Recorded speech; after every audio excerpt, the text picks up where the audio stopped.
Okay, so I'm in there boring my son to death about this video I want to make here. So I have, let me wake my computer up here. I have a video to talk about where I made, well, it's a video about my first time ever in a recording studio and kind of where I am with that now. So back in 96,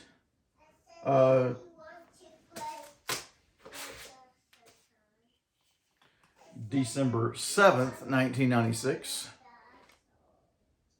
I went into Broadway Recording Studio in Garland, Texas, on Broadway, right there at Broadway and I-30. You can look that up on Google if you feel like it, or not. And recorded my first ever demo in the studio. And to be honest, I really have only been in the studio, I think, I'm talking about a proper studio, maybe 2 or 3 other times. And of those 2 or 3 other times, I only recorded once. Now, I've done recording in studios where, you know, at work we have a studio, and I've done voiceover. I've done tons of voiceover work because nobody else wants to do it.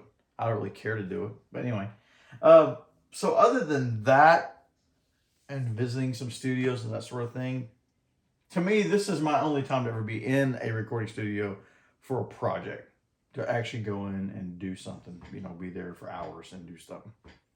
Just that one time. Everything else has been from at home.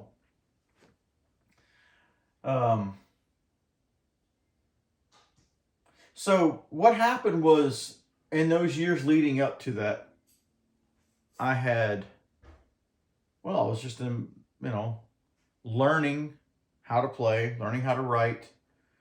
I didn't have much money.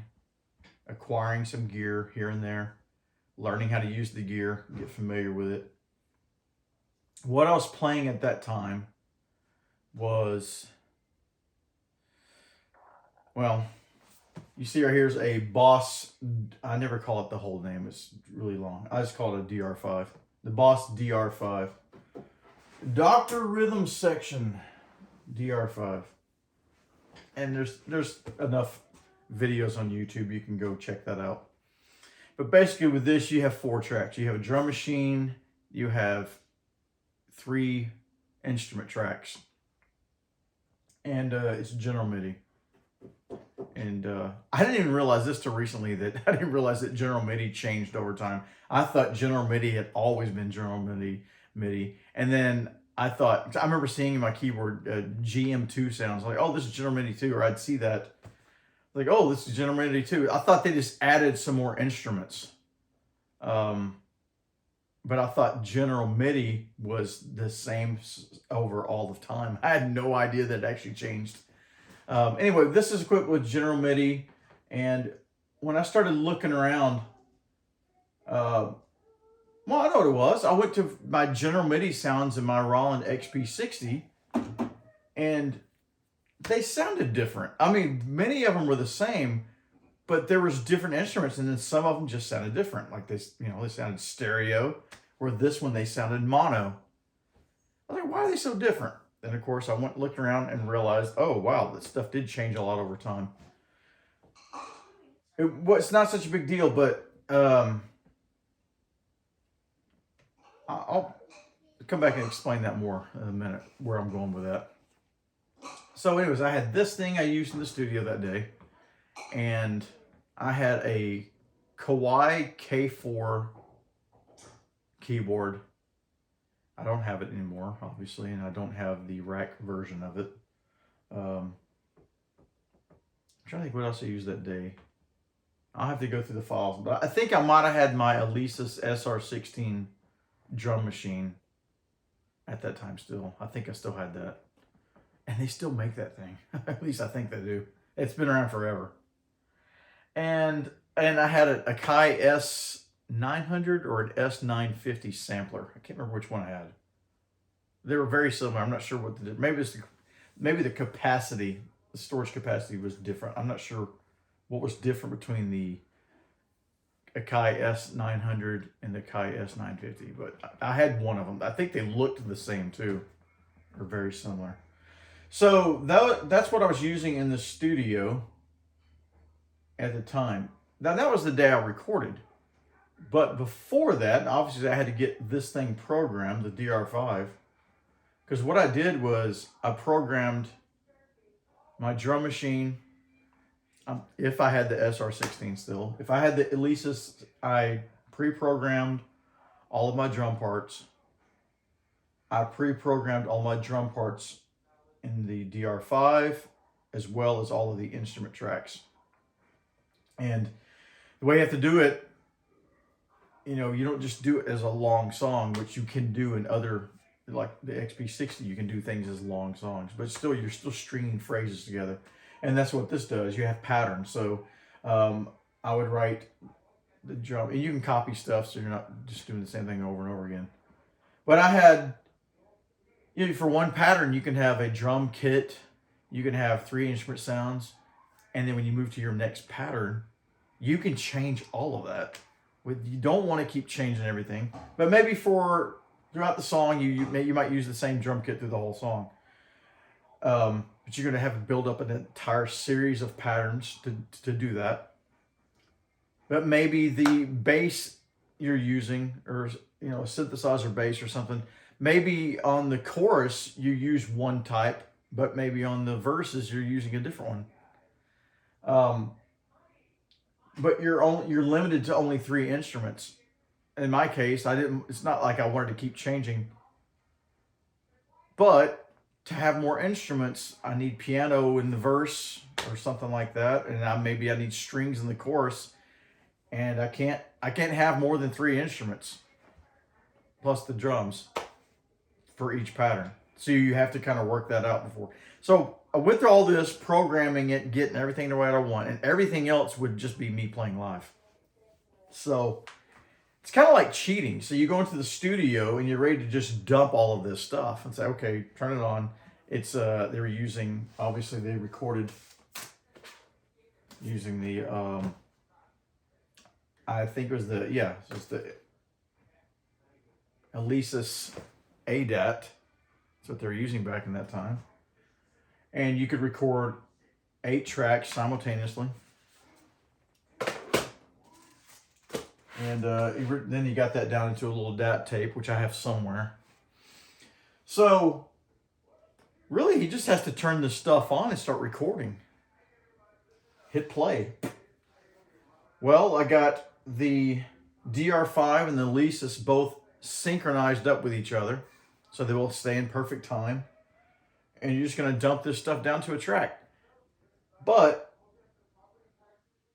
you have some problems with that. You have left and right on this one, and you have left and right on the Alesis SR16. So you're filling up 4 tracks right there. Right? And then here's the problem. The Alesis SR16s, what can you do? You can take the drums, you can have them center panned, you can go into each different pad sound, snare, kick, toms, and you can pan those in stereo field wherever you want to, but you're still putting everything onto 2 tracks. And nothing is isolated. So it's not like you can go back and give the bass a real compressed punch, or add a little bit of reverb or something onto your snare or a gate or anything like that. It's all fixed. And here's the thing with the Alesis SR16, those samples already have effects applied to them. So you can't take that off. It's just there. It's stuck. They're wet, and that's how it gets recorded. So there's no isolation of all your different drum sounds there.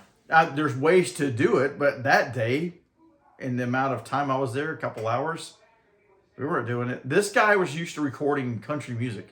He's used to guys coming in with their guitar and doing what they do. That wasn't my case. I didn't have a lot of money. I had to hurry. So that's what we did. Went in there and just dumped this stuff down. I didn't know about this stuff back then. I didn't. It didn't matter. I was just trying to get a demo done. So I wasn't trying to get everything all perfect laid out there. So that's the Elisa's drum machine part. That's the easy one. That's just basically one track, or left and right, 2 tracks. And everything's just dumped down. It's wet. It's all mixed together. You can't isolate anything. The proper way to do that would be to actually go back and you basically mute everything and say, okay, I'm going to run this sequence and it's just going to play the drum. I'm just going to play the kick. I'm just going to run this kick all the way through. And then I'm going to go back and I'm going to do it again. And we're going to just a snare on the next track.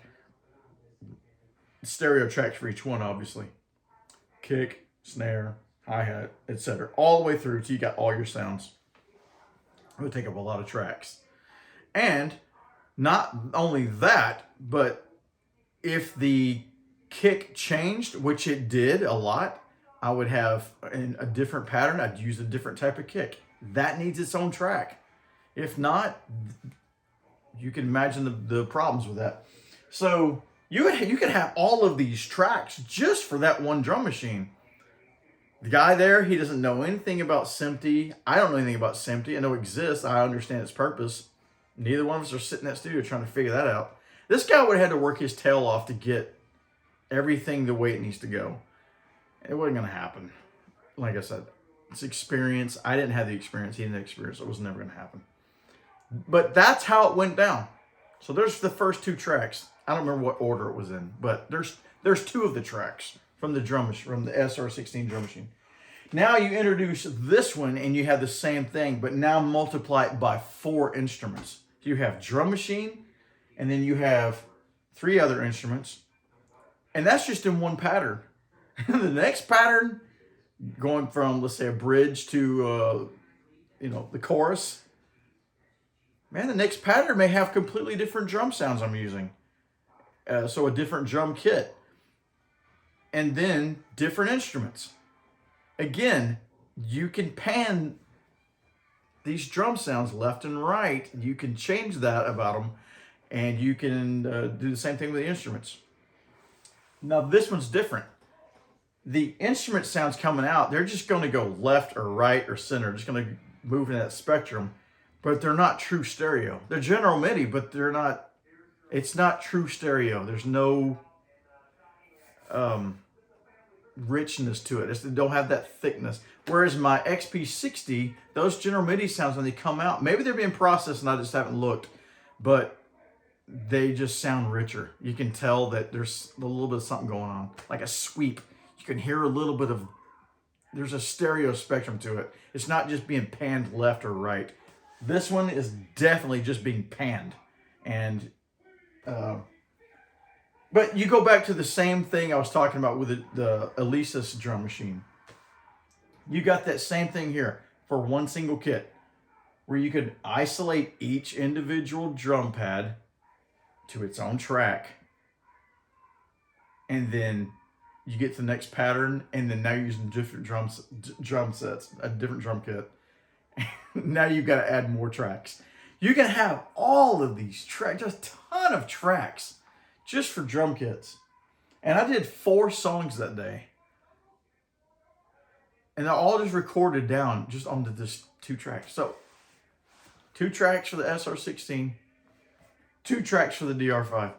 And here's the thing.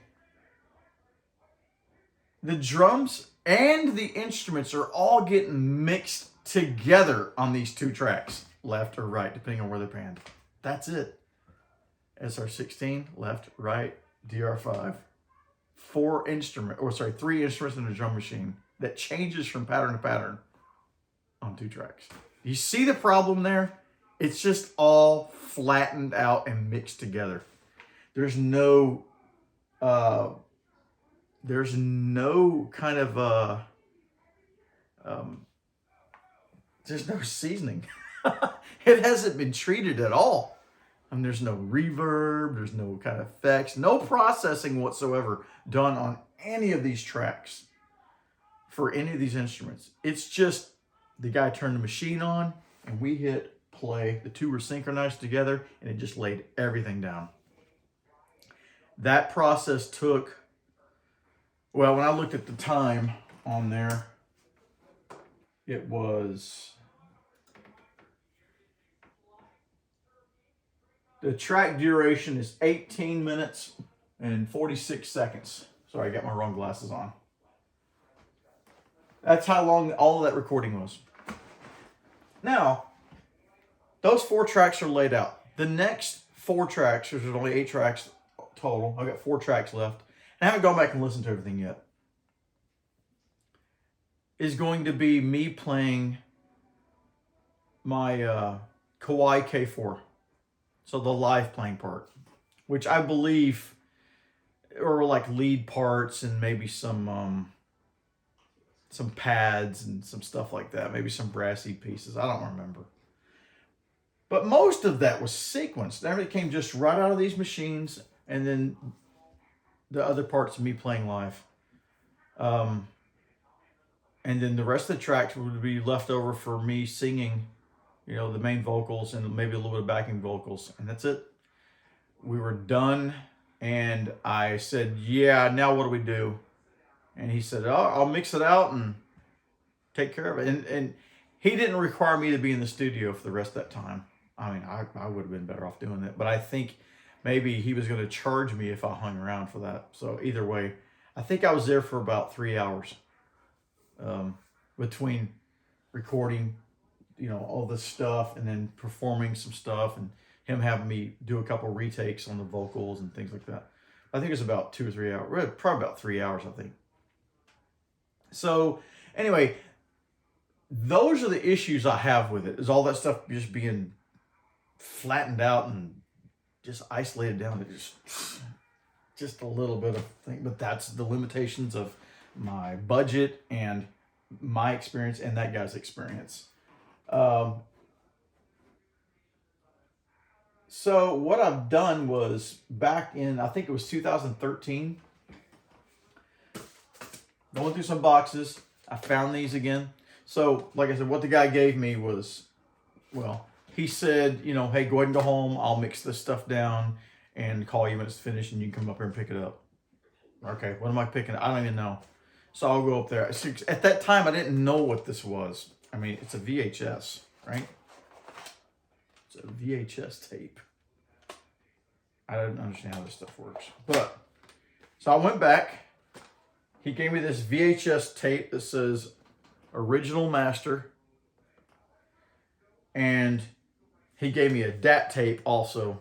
A little small tape. It's somewhere. I don't know where it is. And he gave me the notes. There were some pages of notes he took as he was recording us. And it wasn't very detailed. Track 1, some time. There was some timestamp stuff he wrote on there. And I have that somewhere also.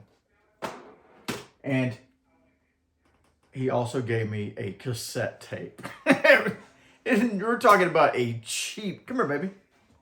A very inexpensive, low quality, cheap cassette tape. I mean, cheap for even then. And that was the recording that I could actually take home and listen to. Because like, I don't have a way to play these other ones. Unless, am I going to stick this in my VCR and play it? No. Well, first of all, I don't want to take the chance of damaging it. So, no, I didn't want to do that. So all I had was this cheap tape. And I can't remember for sure, but it seems like the conversation was, I think he told me, you're going to take your DAT tape and someone will transfer the DAT tape to CD. This is in 1996. And I'm just thinking, wow, my stuff can be on a CD. Ooh. How am I going to afford that? I was thinking, you know, it seems so funny to think about now, but I don't have any money to have stuff put on a CD. I don't even think I had a CD player at that time. Yeah, wait, yeah, I did. Of course, I had to have a CD player. I had a CD player. But anyways, that was my dilemma. But guess what? Never got around to it.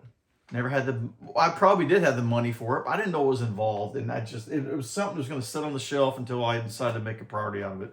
And then I got busy doing other stuff in life and making more music. And, you know, computers were coming around later on and started experimenting with that, and we started recording stuff at my brother's house. And the more time went by, it was less likely I was going to come back and do anything with this, because I got better equipment. I got better at what I was doing. And I just didn't have any desire to go back and dig up something older and go, why do I want to go back and spend my time or effort or money on that? So I didn't. I just left it. So in 2013, I think it was 2013, maybe 2012, I came across this tape in a box, and I said, you know what? I'm going to convert that just because I want to hear it in clarity. Oh, by the way, the tape I had, I think I played it a couple times and it got chewed up. Luckily, I had enough of it. It chewed up the tape, and I had to re-spool the tape back up in there. And I was able to, I went through a period where I was taking all my old cassettes and I started recording everything up to my computer. So I was like, I'm tired of these cassettes being around. I'm going to get rid of them. And they're going to degrade. And anyway, it's just time to get rid of them. So I went this for months and months of just transferring tapes. And a lot of it was 4-track. So I had to, anyway, 4-track. Imagine how that went. So I had to move all this analog stuff over to digital and kind of reassemble it. And I've got those demos, everything still. I still have most of it, if not all of it. But Access, which was the name of this recording project, that was one of the things I had to transfer. But I didn't have that on 4-track. I had this cheap tape. I was able to transfer, I might have transferred all 4 tracks. I just don't remember. But I've got 2 of them. 2 of them are handy. I've got, there's 4 tracks on this. The first one is a song called 16-Bit. The second one is 16-Bit Dance Mix. By the way, I sang on the first one. It didn't make any sense to sing on the second one, because all I was going to do is, I don't know what I was thinking back then. It was a dance mix instrumental, but I guess I had some idea that somehow I was going to take my vocals from the first one and make a copy and dub them over to the second one. I don't know. That was my idea. And then there's a song called Safe, which is a very short instrumental track. And then a song called Always, which is a slower song. So just 4 songs. I have the first track, 16-bit, and I have Always. But what I don't have on here, I may have it, I have to dig around, is the 16-bit dance mix instrumental, and I don't have that version of Safe. I have many versions of these songs, but not the ones that were done that day in the studio. Unless I dig really, really deep, I could maybe find them. But these come off those tapes, and they're just horrendous. If I play a little piece here, I think I still have this on speaker.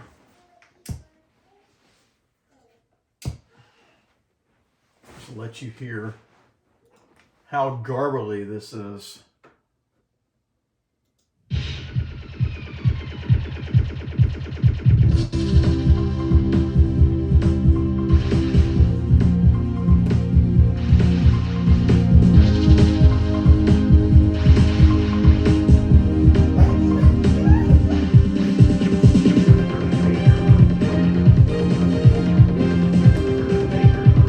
There's all kinds of scratchy stuff going on in there, and it's all just very muffled.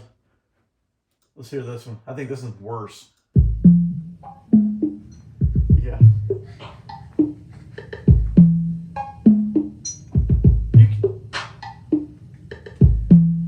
You can hear the tape just oh my gosh.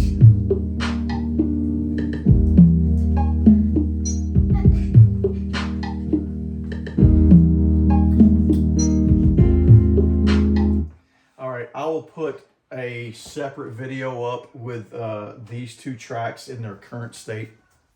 In fact, if I find the other 2, I'll go ahead and put those up too. I'll put all 4 up as they are right now.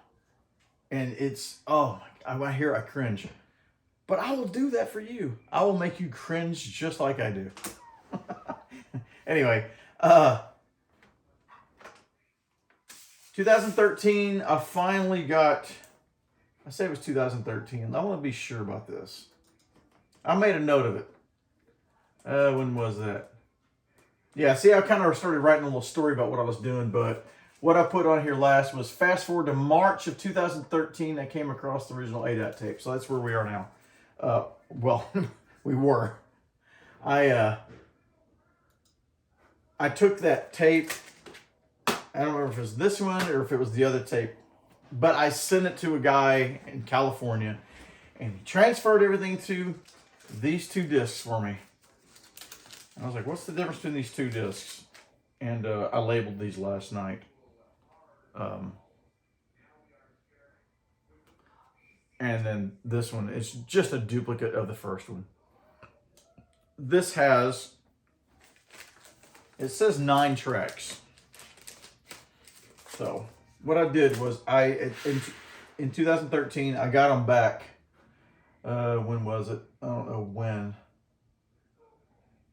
That was March of 2013, so maybe April or somewhere around there in the spring. I got the disc back, put them in, listened to them. I was like, wow. That was my first time to ever hear this in nice, clean, very nice, clean versions of these tracks. Of course, the way I'm listening to them is they're broken down. Track 1. I was like, what is this stuff? Because the way they're labeled, I wrote it down here. For example, tracks, -track, 1-1.wave. Next one, same thing, 2-2. Next one, 3-3, 4-4. All the way to 9-9. Well, I don't know what any of these are. Then I looked at it. Apparently, 9-9 has the time on it is 0. So I don't know what that is. Just a little piece of nothing. It's like 4 kilobytes. So it's just some, I don't know, some piece of data. Well, I took this disc, uploaded it to my computer and fired up Logic, and I went through the process. This is back in 2013, right? So I thought, well, I'll start with the first song. Actually, what I did, if I remember right, is I imported all the tracks, because it says track 1. Track 1 is the entire session of first song, second song, third song, fourth song. And then track 2 is the next layer of song 1, song 2, song 3, song 4, all the way through, just like that, all the way. So you imagine this grid you end up with. So what I did was I uploaded all of these 8 tracks into Logic, lined them all up perfectly, and said, there we go. That's the entire session. And I had to go and figure out, okay, where does song 1 start? Where does song 1 end? And let's make a slice. That way we go, okay, this is song 1. This is song 2, song 3, song 4. And if I remember right, I think I actually saved those projects out. So, okay, there now I've got Project 1, which is going to be 16-bit, Project 2, 16-bit, dance mix, instrumental, song 3 being Safe, and song 4 being Always. The song's called Always. And then I went back and I started to break this down. And what I realized then was like, oh man, all of this stuff is being sandwiched up together. That stinks. What if I could break these sounds apart? They're sequenced. I don't care. It's not like I have to play it again. All I have to do is, well, first of all, I need another General MIDI instrument like that. My XP60, I'm not sure why I didn't want to go that route. I think it's because I was going, you know what? If I just find one of these old Boss DR5s that I used to have and plug it up, it's got every instrument already set up, ready to go. Because not realizing General MIDI it was different. I was thinking, well, could I just go to my XP60 and do it? The problem is, you see, I'd have to go through and dig all of these sounds out and find them. But what I would have discovered was General MIDI sounds are different now. Those 2 units, they're different. I didn't realize at the time, but I'm glad I didn't even mess with that. So what I did, I thought, well, it's shortcuts. Let me just see if I can find one of these. So I found one of these old DR5s on eBay, and I bought it from somebody. And I just got busy. I got busy and it never came back to that project. But one of the things I discovered even then was this DR5 is a little noisy. And that might still be a problem for me. I may have to get another one. This one has a hum that's coming out of it. So if my idea was to go back and actually break down all of these instrument sounds and pads from all the drum kits, that means I'm going to have this hum all the time. And that's not acceptable. If I use the left and right out, the left is so faint you can barely hear it. And the right is up to sound where it should be. So the left one's not dead, but it's almost dead. So I thought, let's don't do that. It's got a headphone jack. Let's try that one. I plugged the headphone jack and it's nice and even. Left and right are even, but it still has the hum. I don't like that hum. So that's kind of where I am at the moment with this DR5. I may have to either get another one, take a gamble on that one making noise or having issues, or take it over to the shop where I get my keyboards serviced and ask them if there's anything they think they can do with it. Clean it up or do something. Go and check inside if some shielding has come off of a wire or something like that. But I do have it and it's ready. So basically it would be, let's program it. Now here's the funny thing. When I programmed this thing, the keyboard I was using, I don't exactly know for sure how I sequenced it. But I can tell you this, I didn't sit here and use these buttons because these are not touch sensitive. So everything is going to get the same loudness or the same velocity. And I wouldn't have done it that way. That would be crazy anyway, trying to play some piano part on these little pads and forget it. So I had the Kawai K4, and it was velocity sensitive, obviously, and it had MIDI. I would have ran the MIDI into here from there, controlling it from that keyboard. Maybe. I don't remember. And then also I have my old Yamaha PSR 47. My old keyboard from when I was 16. It's all dusty and still has the Howard Jones autograph on it. But man, this is the keyboard I really learned on as a kid. Or I was a teenager anyway. Got it for my 17th birthday. And still have it. It still works. It has MIDI. It's not velocity sensitive. Only reason I'm bringing that up is because when I listen back to these tracks, these individual tracks, I can hear the instruments. Everything has the same velocity. There's no nuance to it. So the sounds are very just straight on, which tells me that I programmed this from my PSR 47, which would have given you that same flat response. Because depending on how this records it, and it's MIDI, it really should just record everything, right? It should record the velocity if it can. Well, if I was playing the K4 using the MIDI, that's velocity sensitive, then these sounds would have came out being very, they would have had a lot of variation to the way they sound. And they don't. They all sound exactly the same the whole way through, which tells me that I used the PSR 47 to program that. Which makes sense too, because at the time I didn't have any other keyboards, and I would have wanted to have two keyboards when I was performing or playing somewhere, even if it was just that. I would have wanted to have my K4 as my main board, and I would have had the PSR 47 hooked up to have another keyboard controlling this. So that's what I gathered. But when I hooked up the XP60 last night to this thing to go through and try to audition some of the sounds, it sounded a whole lot better because I was getting that velocity sensitivity. And I don't remember ever hearing that before. It made this sound much better with velocity. And I was like, why didn't I do that back then? I don't know. But either way, if I'm going to program this thing again, exactly the way I did there, well, a lot of for the drums, then what I would probably do is I would just actually go through and I would hook the computer up to the DR5 and I would write all the drum parts out because I want those to have the same consistency all the way through. So I would write that in Logic, program that directly into here. Well, I wouldn't be programming into here. Basically, I'd just be driving these sounds and recording them back into Logic.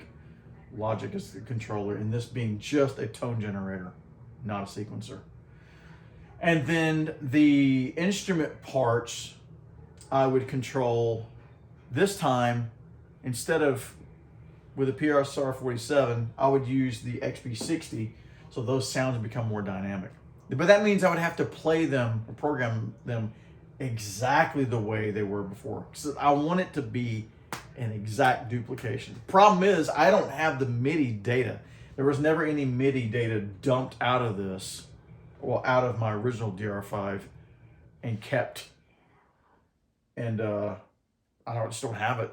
So I'd have to go back and reprogram everything. So, but for this project, I don't mind doing it. I'm a lot faster at it now. But I do want it to be as accurate as possible, even if there's some bad notes. But I probably won't leave the bad notes in there. I say bad notes because in the song Safe, there's a couple of chords that change. And I realized much later on when I was redoing that song that there's a couple accidentals in there that they just, because of the type of instrument it is, it doesn't sound right. It's a little bit distracting. You hear it, you're going, what? Something sounds off there. And I got tired of that being the case, so I went and fixed that. Well, in this old version, it's still the old way. That, to me, that's unacceptable. Even if I'm recreating it, I don't want to put wrong notes in there. It needs to be right. So, and I just don't think I could hear it back then. Because everything's coming out at one time, I don't think I was able to hear it. I'm only able to hear it now because I know about it and because of my experience of redoing the song, isolating the tracks. Then you can hear it. I was never able to isolate them. I just heard everything at once. I could never fix it. Even in the studio, I didn't know it was wrong. But now, because I know it's wrong and I can fix it, that part will be fixed. I won't duplicate mistakes. There's no point in doing that. But this is noisy. What I may do is a lot of this, because a lot of the GM sounds do still exist the same way in my XP60. So I could actually go through, and matter of fact, I would say just about every drum sample that's in here is in my XP60. I don't think they're changed at all. I'll have to go look. I may just skip whatever I can from the DR50 and pull those sounds directly out of the XP60. Because a TR-808 kit is a TR-808 kit. I mean, it shouldn't be any different. And that was used a lot on some of these tracks. So I'm just going to probably pull that straight off the XP60 and dump it right into Logic. It'll be nice and clean and it won't have the humming sound.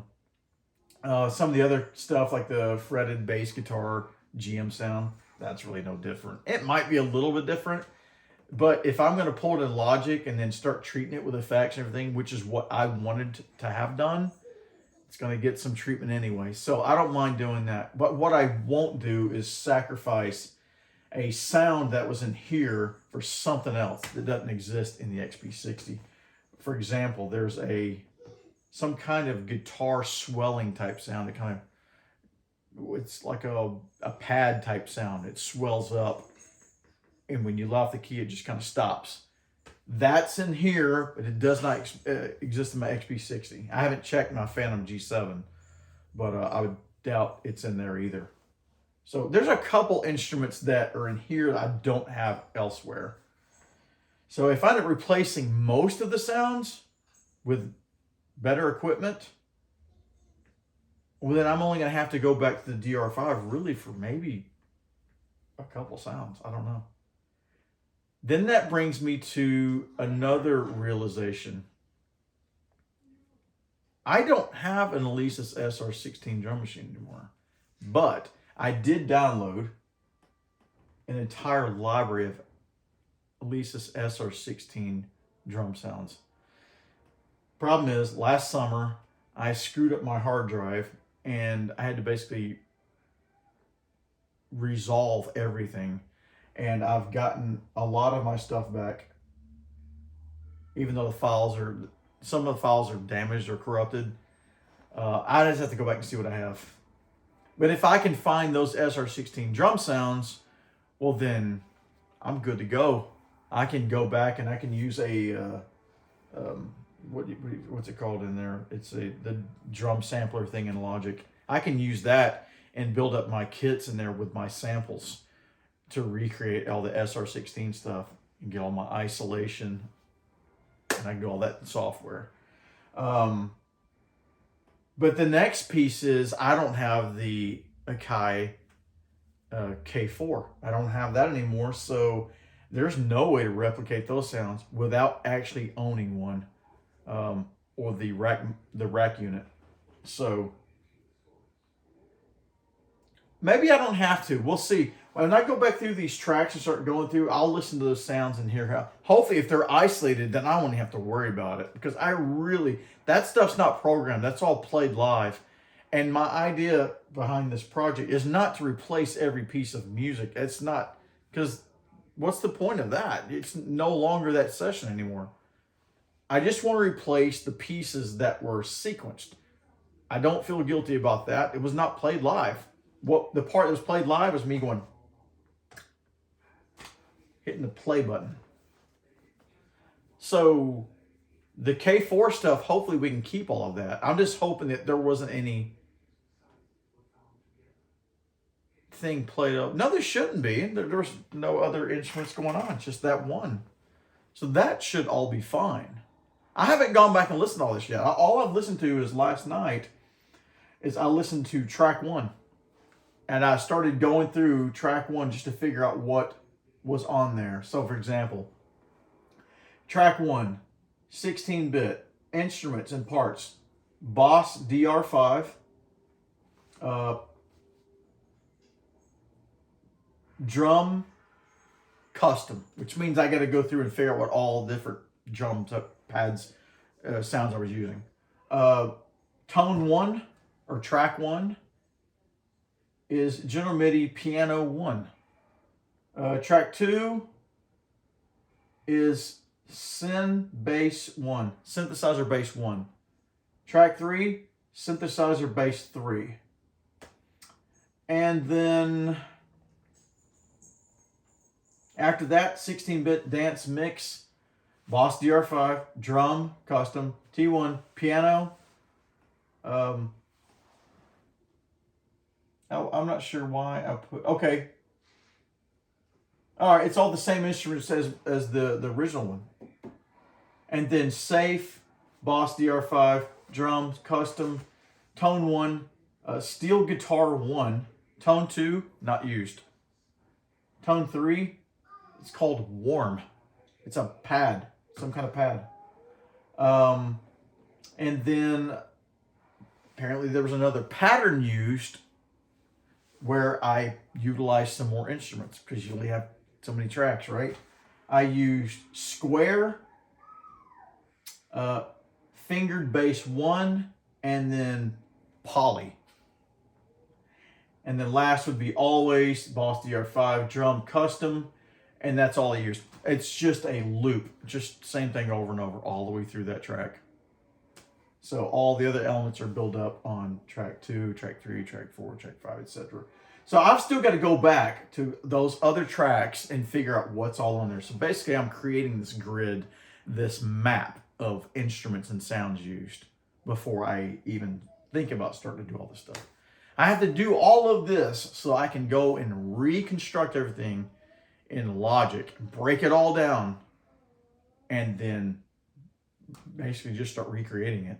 So what I hope to have in the end is the Alesis sounds isolated in their entire tracks. Actually, I think the way I can do that is through the that drum sampler is in Logic. I think in there, if you use buses, which I'm not good with that kind of stuff, but I can look at it and try to figure out how to use it again. I think I can still build up a drum machine in there where I have control over each individual percussion pad. So my kick, I have total control over that. Kick style 2, if there's another one. Snares, and I can have my effects. All of this complete control over each individual thing contained as one instrument, being a drum machine. And I can assign that to track 1 is the Elisa's drum machine for all songs. That's everything's right there. It's all worked together. It's basically a giant folder. It says track 1, but it's really a bunch of sub-tracks all put together. And once that's done and set up, there might be some little bit of tweaking that goes on during, mix down. Track 2 is going to be different. That one's going to be, I don't know exactly how I'm going to do that because that was not based on samples. I think that's going to be track 2 all the way through however many tracks I need to build up all of the different drum sounds. And that's all going to get grouped together as the DR5 drums. And then you're going to have individual tracks after that are going to be for all the DR5 instruments used throughout the different songs. I don't know how many that's going to be. Those will not be grouped together. Those will just be individual general MIDI tracks. But all of that will be all of the stuff that was sequenced. And once I have all of that, which is a lot, then I'll be able to go back and find the tracks that has the Kawai K4, so I can put those where they need to go. And eventually, once all the music's in there, I'm going to have to go find all these vocal tracks and start putting those where they need to be. And that will actually start being easier. I hope I gave a good performance that day. Because I can't fix that. And I'm not going to re-sing those songs. And my voice is different than it was then anyway.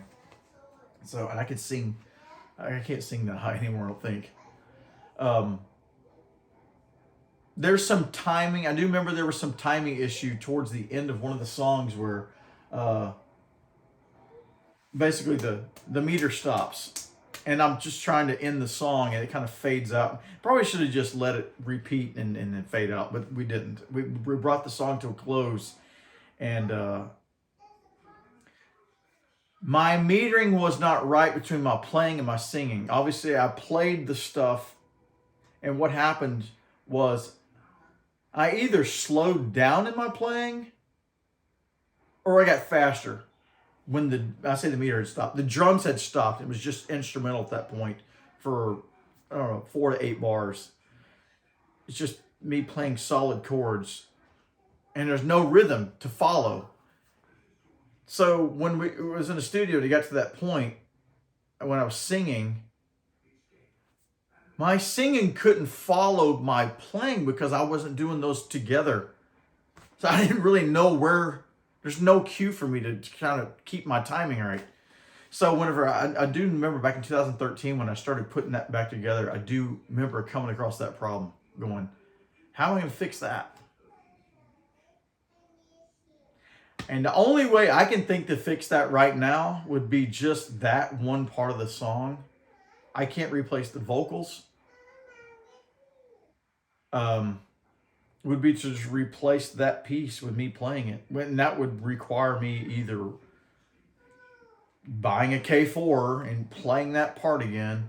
Problem is, I had some custom sounds on there that weren't necessarily customized by me. I bought that secondhand, and some of those sounds may have been custom made by the previous owner. So even if I bought another one, I don't know for sure if I'd get that same sound again.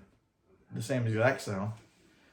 And if that's the case, which I wouldn't know unless I bought one and played it and listened to the sounds, and then I would know. But if they're not the same, it's like, well, this is useless. I could have done the same thing. I could have created my own sound probably with the machinery I already have. I wouldn't have to buy that keyboard. And I think if it's just that one little thing, I don't think I'd go back and buy the keyboard for it. I'd find something very close to it and say, this is just going to have to be what I'm using here. It didn't make any sense to go that far. Then the other problem with that is I don't even know for sure if that would work, because what's happening is I'm playing some chords and I'm changing, because I'm not singing, right? I'm just silent and I'm playing these parts, and then the song ends. Well, what I was singing, I got my headphones on, right? I'm reacting to what I'm hearing. And I don't know that the time is going to change.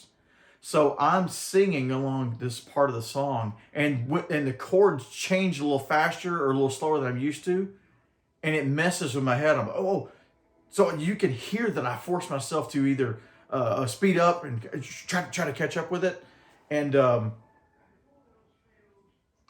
I can't fix that. I'm not real sure how I would fix that, because now you're talking about a vocal it's not any good. I mean, you just wouldn't do it. I mean, in the studio, you'd say, let's redo that. Well, you messed up. Let's redo that part. And you have to realize that, hey, in the recording, let's say I wasn't the guy who played the keyboard. It was somebody else. In the recording of the situation, you go, well, we can't go back and redo the keyboard part, so you have to re-sing that part and just realize the timing there is different. And maybe we have to sit here and figure it out and make I don't know, I got to sit here and count it with you off camera. And you just follow my cue, and I don't know. You would have to figure out that. But it was me that did it all. In that case, he might come back and go, hey, why don't you play that last part out and sing it, and we'll just do them both at the same time. Or there's probably a lot of ways you could do it. I don't know. But either way, I can't go back and change that now. That's just where I am. I can't go back and redo the vocal. But there's some things I could do. I could do some stuff where instead of making that I could just go back and say, look, I'm going to go grab, because it's the chorus vocal is what it is.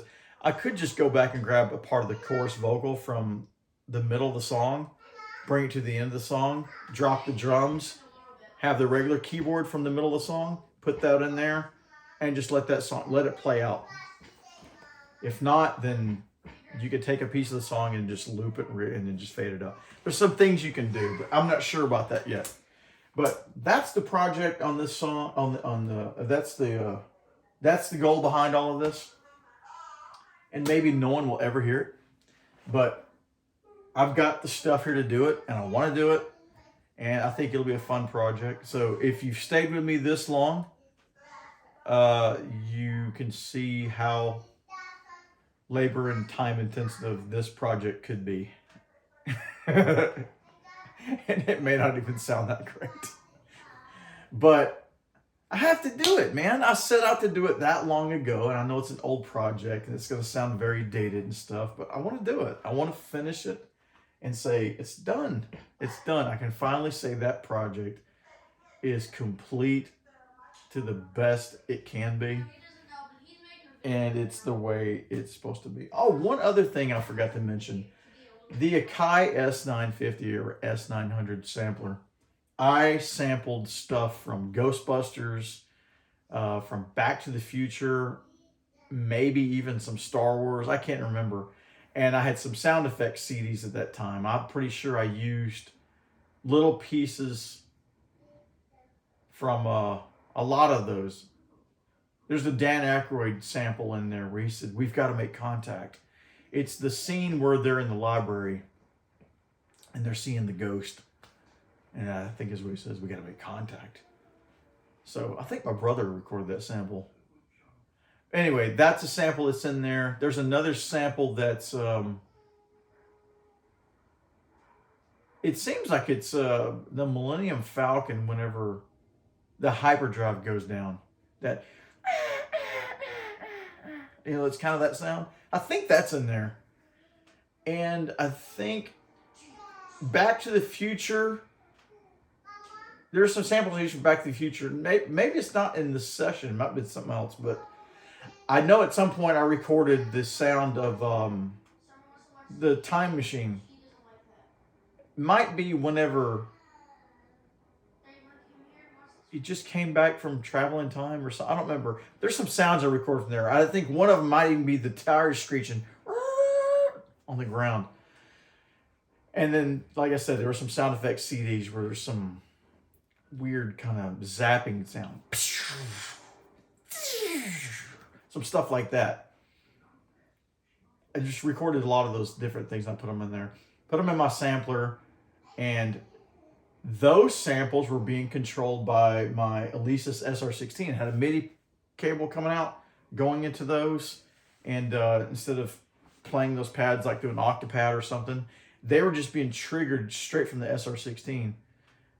So I got those sounds in there, and those should be isolated. It's a big project. We'll see. But I gotta start somewhere. And for now, what I'm doing is going in here, and let me see if I can zoom in. I'm just going through and marking down what's on each one of these tracks, so I have some kind of reference. And I've got my time codes for showing roughly, not down into the microseconds or whatever you call those, but it gives me a good idea of where the songs start and end. And that's it for this video. And that is roughly what the artworks look like. Back then I was going by Joel, but at some point I decided to stop being so pretentious and use my name. Number one, nobody could say it. Everybody said Joel. Why are you calling yourself Joel? It's Joel. The story behind that was I took French class in high school, and my teachers gave us all French names. And mine was, what's your name? Jerry. She goes, okay, you're Joel. Joel? I didn't get to choose that name. That's the one that I got. So back then I was trying to come up with, I'm going to come up with a pseudonym for myself. I don't want to use my name. I'm going to have a stage name because that's cool. No, it's not. And then that's what I used. And I don't know, somebody said, yeah, that's a good idea. They probably should have said, no, it's a terrible idea. But they said it was a good idea. And it'd be a good idea also to adopt a fake accent. No. So I got tired of that. Plus, nobody could spell it because you had to put the umlaut over the E. Even me, when I was going through the keyboard, I'm like, what do you... I could do it on a PC, which I don't remember how to do it anymore. And it was a trick trying to figure out how to do it on a Mac. And then I learned how to do it on a Mac, and now I've forgotten again. It don't matter. Only time I have to do it is whenever I refer to it, like in one of these videos. But I got rid of that somewhere around, well, early 2000s, because I was still using it when I came out with Calibrate. And I just got sick of it, so I'm not doing it anymore. So I stopped doing it. So by the time Big Deal came out, or before that, some other things I released, I was using my actual name. So I went back for Access, since I actually never did finish any artwork for it. I actually went back and put my actual name on there. And yes, I'm using the font for... that's the Roland font. I thought it was Terminator. And that's the Roland font. And Access is it's a Century Gothic with the backwards C and the backwards S. I cannot find this picture anywhere. I looked and looked and looked and looked. I'll tell you what it is. I got it from a book that my step-grandmother gave me. It was when I graduated high school. She gave me a book. It was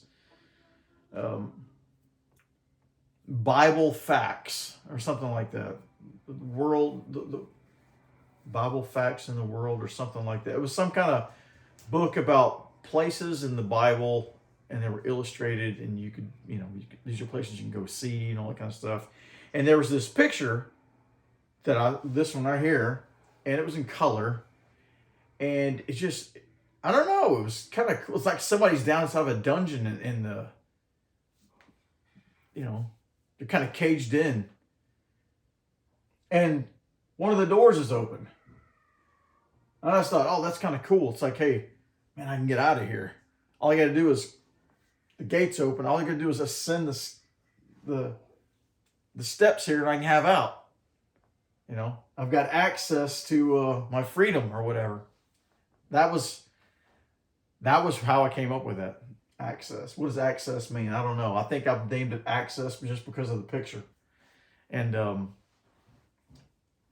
I looked and looked and looked to try to find this photo somewhere, and I can't find it. I can't find the book anywhere. But it doesn't matter. I don't own the photo. I couldn't use it anyway. It'd be illegal to do that. But I can't even give the guy credit because I don't even know where it came from. I can't find it anywhere. But I can tell you this. I think it has something to do with the is it 12 gates of Jerusalem, something like that. So, not that I think anybody's ever going to see this video, but if somebody ever sees it, that's what that's about. And that's why it's kind of distorted looking, because I just can't find the original. So that's it. So thanks for watching, and I hope this has been intriguing. It's been very long, so hopefully this next time I can give you an update and we can see what kind of progress, or more important, we can hear the progress. So make sure you watch for another video. If it's not up now, it will be. I will put the video up with just some, I say clean audio that sucks, of the original recordings, all garbly, gookity, yucky. So, but what I mean by clean is it's not coming through the computer to the microphone over my phone. So you can actually hear it directly from the source, how bad it is. And then we'll use that to contrast once I make progress on this and hear how it sounds. Once it's all done, I'll actually release it properly as a demo that should have been done a long time ago, almost 30 years.